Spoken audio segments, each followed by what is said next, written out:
আসসালামু আলাইকুম everyone, welcome back to my another video. আশা করি সবাই ভালো আছেন আল্লাহর রহমতে। আলহামদুলিল্লাহ আমরাও ভালো আছি। বাসায় গেস্ট এসেছে, সবাই ঘুমিয়ে আছে। আমি বলতাছি উঠো, বেলা অনেক বেজে গেছে। তো ডিসেম্বর মাসে ছুটির পরে আমার খালাতো বোন, মামাতো বোন মানে খালার শাশুড়ি, মামা শ্বশুরের ওনারা আসে আমাদের বাসায় বেড়াতে। তো তারা চলে আসছে, তাদের বলতাছি তোমরা উঠো, একসাথে আমরা ঘুমিয়েছিলাম তো তাই বলতাছি উঠো, বেলা বেজে গেছে, তোমরা উঠে পড়ো। তো সবাই একটুখানি যেহেতু আসছে একটু রেস্ট নিতেছে, আমি আবার চলে আসছি চুলার পর। তো আজকে যেহেতু গেস্ট আসছে, রান্না করা হয়েছে গরুর মাংস, এটা ছিল ডিম আর মুরগি একসাথে কুরমা রান্না করা হয়েছিল। এটা আমার খালা শাশুড়ি রান্না করেছে, কি যে মজার স্বাদ। ওনার আমি যখন আমার বিয়ে হয়েছে তারপরে তো ওনার খাবারের মানে হাতের রান্নার কথা শুনেই গেছি বলার বাহিরে। তো খেয়ে ফেলছি, তার হাতের রান্না অনেক মজা হয়েছে। এটা হচ্ছে বিবিখানা পিঠা। তো আমাদের বাসায় মেহমান আসার পরে থেকে তাদের পিঠা বানানো খাওয়ানো হয়েছিল, সেগুলো আমি ভিডিও করে রাখতে পারি নাই। তো বিবিখানা পিঠাটা আমি আর আমার শাশুড়ি বানিয়েছি, এটা ভিডিও করে রেখেছি। তো সেটা আপনাদের সাথে শেয়ার করব কিভাবে বিবিখানা পিঠা বানাতে হয়। আসলে খুব মজা হয়েছিল, দেখতে কেমন হয়েছে বলতে পারি না, আপনারা বলতে পারবেন, কিন্তু খেতে আসলেই মজা হয়েছিল, তাই আপনাদের কাছে শেয়ার করতে চলে আসলাম। প্রথমে চালগুলো সুন্দর করে, যেহেতু দলা দলা ছিল, আমার শাশুড়ি মা সেগুলো ভেঙে নিচ্ছে। একসাথে ছিল যেহেতু। আর এটা হচ্ছে নারকেল তো লাগবেই বিবিখানা পিঠার জন্য, নারকেল লাগে। তো নারকেলটা সুন্দর করে কুড়িয়ে নিতে হবে, কুড়ানি দিয়ে কুড়িয়ে নিতে হবে। তো সেটা কুড়ানো হয়ে গেছে, দেখুন কিভাবে কুড়াতে হয়। এইভাবে এটা কুড়ানি, এটা হচ্ছে কুড়ানি, এটা দিয়ে সুন্দর করে নারকেলটাকে আগে কুড়িয়ে নিতে হয়। দেখুন কিভাবে কুড়াতে হয়। আমি কুড়াই না, একজনে কুড়িয়ে দিয়েছি, আমি একটু দেখাচ্ছি। কিন্তু মিঠাইটা আমি কুড়িয়েছি। মিঠাইটা সুন্দর করে কেটে নিচ্ছি পটি দাও দিয়ে। আর হলো মিঠাই আর নারকেল একসাথে যেহেতু লাগে, এগুলো বিবিখানা পিঠার জন্য লাগে। তো পিঠার জন্য আমি মিঠাইটা সুন্দর করে কুড়িয়ে নিচ্ছি। দেখুন আমার কুড়ানো হয়ে গেছে মিঠাই আর নারকেল একসাথে। তো দুধ লাগে বিবিখানা পিঠার জন্য। তো দুধটাকে আমি আগে, এটা হচ্ছে তরল দুধ, এটাকে আমি সুন্দর করে গরম করে নিব। যেহেতু এখানে আধা কেজি দুধ আছে, এই দুধটাকে আমি গরম করে এক পা বানিয়ে নিব, মানে ঘন হলে বিবিখানা পিঠাটা একটু টেস্ট লাগে। দেখুন দুধটাকে আমি একদম কমিয়ে ফেলেছি জাল দিয়ে। তো এই দুইটাতে আমি বিবিখানা পিঠা বানাবো। দুইটাকে তেল মালিশ করে নিচ্ছি সুন্দর করে, যেন উঠে যায় পিঠাটা। তেলটাকে সুন্দর করে মালিশ করে নিয়েছি বাটি দুইটাতে। এটা আমি টিফিন বক্সে বাটি নিয়েছিলাম। এখন আমি চালের গুঁড়োর মধ্যে মিঠাই তার একসাথে অ্যাড করে ফেলে সেটা মেখে নিচ্ছি চালের গুঁড়ার সাথে। তো সুন্দর করে মেখে নিতে হবে যাতে চারপাশে মিঠাইটা মানে পচিয়ে যায়। এর সাথে আমি দিয়ে দিচ্ছি সেই নারকেল কুড়ানো, একসাথে অ্যাড করে ফেলতেছি, সব কিছু একসাথে মেখে নিব।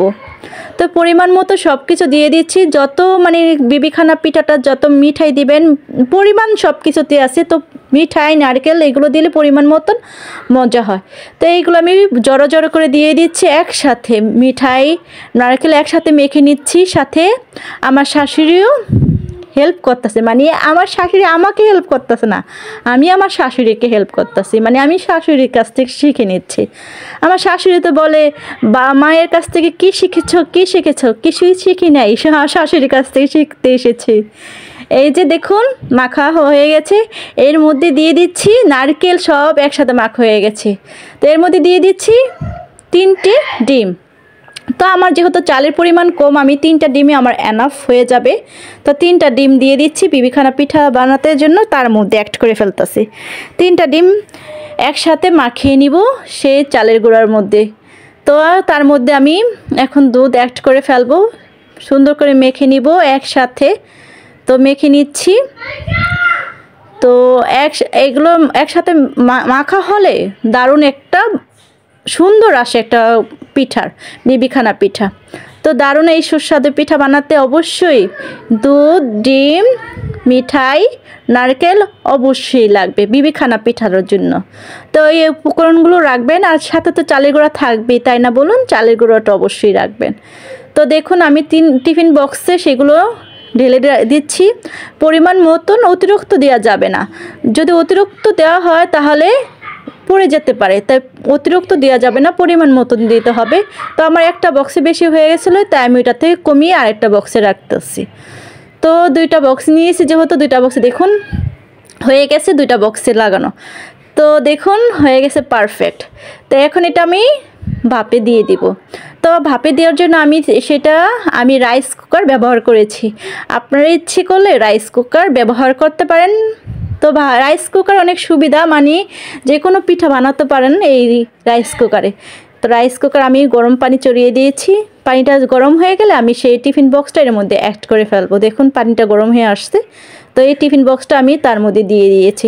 যেহেতু আমার একটা বক্স এঁটেছে, আমি দুইটা রাখতে পারিনি, তাই আমি একটাকেই রেখে দিয়েছি রাইস কুকারের মধ্যে। রেখে দিয়েছি যাতে সিদ্ধ হয়, উপরে নিচে পরিমাণ মতো সিদ্ধ হয়। দেখুন আমার বিবিখানা পিঠাটা সিদ্ধ হয়ে গেছে। অবশ্যই কোনো কাঠি দিয়ে দেখবেন যে সিদ্ধ হয়েছে কিনা। তো দেখুন আমি তারপরে একটু ঠান্ডা হওয়ার পরে আমি কেটে দেখাচ্ছি। কি দারুণ, দেখুন কি দারুণভাবে হয়েছে বিবিখানা পিঠা। আসলে দেখতে কেমন হয়েছে আমি বলতে পারবো না, কিন্তু খেতে দারুণ হয়েছে, অসাধারণ লাগছে বলার বাইরে। মানে আমার হাজব্যান্ড উনি এত পিঠা খেতে পছন্দ করে না, কিন্তু বিবিখানা পিঠাটা সে আজকে সবার চেয়ে বেশি খেয়েছে, মানে খুব মজা পেয়েছে সে বলেছে। তো অনেক মজা হয়েছে সত্যি, বাস্তবে অনেক দারুণ হয়েছে, লোভনীয় একটা স্বাদ ছিল। বিবিখানা পিঠাটা অবশ্যই ট্রাই করে দেখবেন। আমি আমার শাশুড়ির কাছ থেকে শিখে নিয়েছি, সেই রেসিপিটা আপনাদের কাছে শেয়ার করেছি। অবশ্যই আপনারা একদিন ট্রাই করে দেখবেন, ইনশাল্লাহ ভালো হবে। সবাই খেয়ে অনেক প্রশংসা করবে ইনশাল্লাহ। তো ভালো থাকবেন প্রিয় আপু এবং ভাইয়েরা। আমার যদি কোথাও ভুল হয়ে থাকে অবশ্যই ক্ষমা করে দিবেন, আর অবশ্যই ভিডিওটি লাইক দিয়ে সম্পূর্ণ দেখে নেবেন। আমি খেয়ে যেহেতু রিভিউ দিচ্ছি, দারুণ হয়েছে, অনেক মজা লেগেছে। তো অবশ্যই ট্রাই করে দেখবেন। সবাই ভালো থাকবেন, আল্লাহ হাফেজ।